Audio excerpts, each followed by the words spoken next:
5 larangan untuk panitia kurban.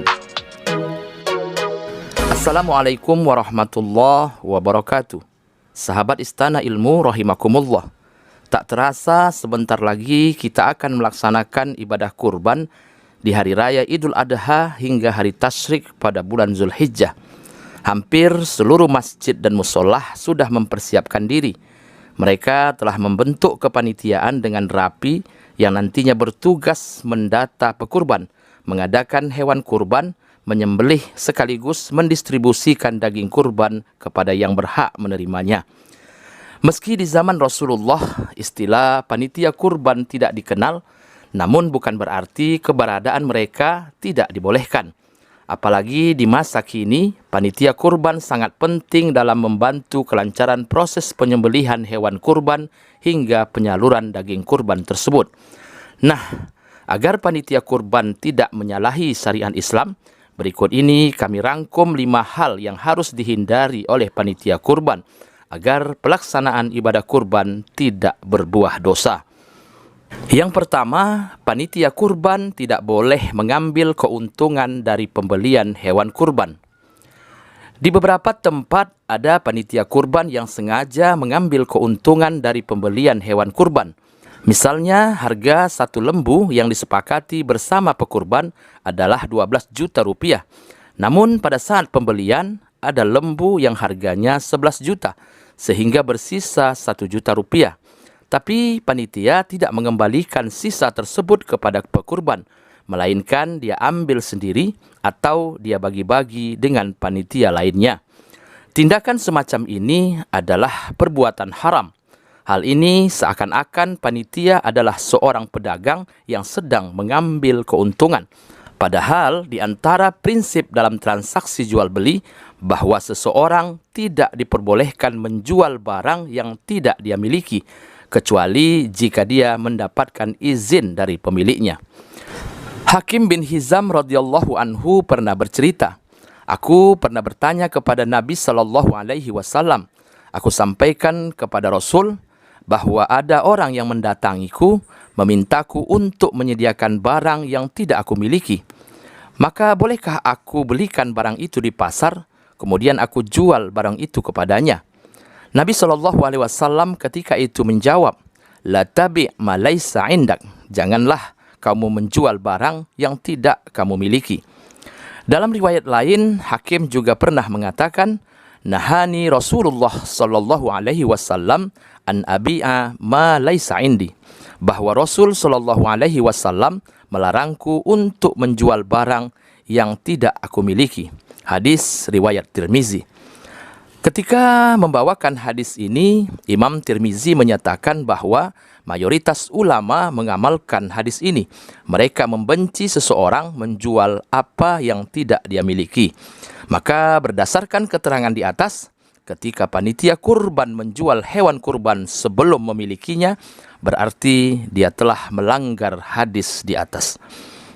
Yang kedua, panitia kurban tidak boleh mengambil upah berupa daging hewan kurban. Di beberapa tempat kita temukan bahwa panitia kurban mendapatkan bagian daging kurban yang lebih banyak dari kaum muslimin yang bukan panitia. Kelebihan itu sebagai bentuk upah karena sudah menjadi panitia kurban. Maka dalam hal ini, mengambil sebagian daging kurban untuk dijadikan upah panitia kurban tidaklah dibenarkan. Ali bin Abi Thalib radhiyallahu anhu ada menyebutkan bahwa Rasulullah sallallahu alaihi wasallam memerintahkanku untuk mengurusi unta-unta kurban beliau. Aku mensedekahkan daging, kulit dan jilalnya, yaitu kulit yang ditaruh pada punggung unta untuk melindungi dari dingin. Aku tidak memberikan sesuatu pun dari hasil sembelihan kurban kepada tukang jagal. Beliau bersabda, "Kami akan memberikan upah kepada tukang jagal dari uang kami sendiri." Nah, berdasarkan hadis tersebut sangat jelas bahwa upah bagi panitia kurban maupun bagi penyembelih hewan kurban tidak boleh diambil dari daging kurban bagian kaum muslimin. Jika panitia mau diupah, maka pekurban atau sahibul kurban haruslah menyediakannya sendiri, baik itu berbentuk uang maupun daging kurban yang memang sudah menjadi bagian dari yang berkurban, bukan diambil dari bagian kaum muslimin lainnya. Yang ketiga, panitia kurban tidak boleh mengambil bagian tertentu dari hewan kurban, baik untuk dijual maupun untuk dikonsumsi. Ketika hewan kurban telah disembelih, maka seluruh bagian tubuh dari hewan kurban tersebut harus segera dibagikan sebagai sedekah atau sebagai hadiah. Imam Nawawi menjelaskan bahwa tidak diperbolehkan bagi siapapun mengambil secara pribadi atau memperjualbelikan bagian tertentu dari daging kurban, seperti lemaknya, kulitnya, tanduknya, bulunya, dan lain sebagainya. Bagian daging kurban tersebut juga tidak boleh dijadikan sebagai upah untuk panitia kurban. Semuanya harus dibagi secara proporsional. Dari Abu Hurairah radhiyallahu anhu, Nabi sallallahu alaihi wasallam bersabda, "Man ba'a jilda udhiyatihi fala udhiyatalah." Barang siapa yang menjual kulit hasil sembelihan kurban, maka tidak ada kurban baginya. Hadis riwayat Al-Hakim. Yang keempat, panitia kurban tidak boleh pilih kasih pada saat pendistribusian daging kurban. Para ulama telah sepakat bahwa pendistribusian daging hewan kurban harus tepat sasaran, yakni kepada muslim yang membutuhkan. Setidaknya ada 3 kelompok yang berhak menerima daging kurban, yaitu orang yang berkurban atau sahibul kurban yang mendapatkan 1/3 dari daging kurban. Dari perolehan daging kurban tersebut, sahibul kurban boleh memberikannya lagi kepada siapapun. Yang kedua yang berhak menerima daging kurban adalah fakir miskin. Dan yang ketiga, dibagikan kepada tetangga sekitar, teman atau kerabat, meskipun mereka sedang berkecukupan. Tapi bagaimana dengan tetangga kita yang non-muslim? Apakah mereka boleh menerima daging kurban dari kita?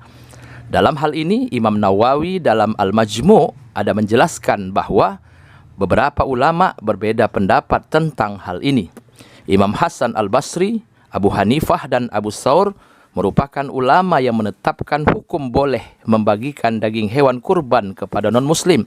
Sedangkan Imam Malik dan Al-Laits berpendapat makruh. Sedangkan menurut ulama dari kalangan mazhab Syafi'i, memberikan daging kurban kepada non-muslim diperbolehkan selama kurbannya termasuk kurban sunnah, bukan kurban nazar.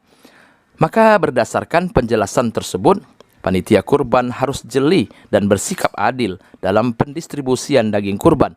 Pembagian daging kurban harus dilakukan secara terukur, tepat sasaran, sesuai syariat, dan sesuai dengan panggilan kemanusiaan. Jangan sampai ada orang di sekitar tidak mendapatkan bagian daging kurban, padahal mereka saat itu sebenarnya sangat membutuhkannya. Yang kelima, panitia kurban tidak boleh mengambil daging kurban yang bersisa. Sebagian panitia ada yang melebihkan jumlah bungkusan penerima kurban. Misalnya yang berhak menerima daging kurban di suatu kampung ada 100 orang. Namun karena dikhawatirkan ada yang belum terdata, maka panitia kurban berinisiatif melebihkannya menjadi 110 bungkus.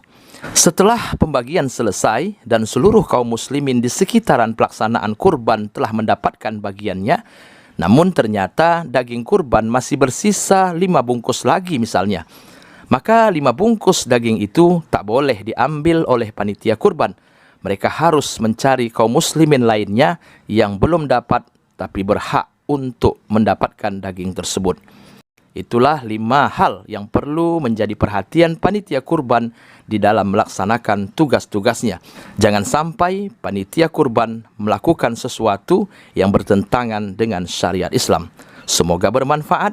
Wassalamualaikum warahmatullahi wabarakatuh.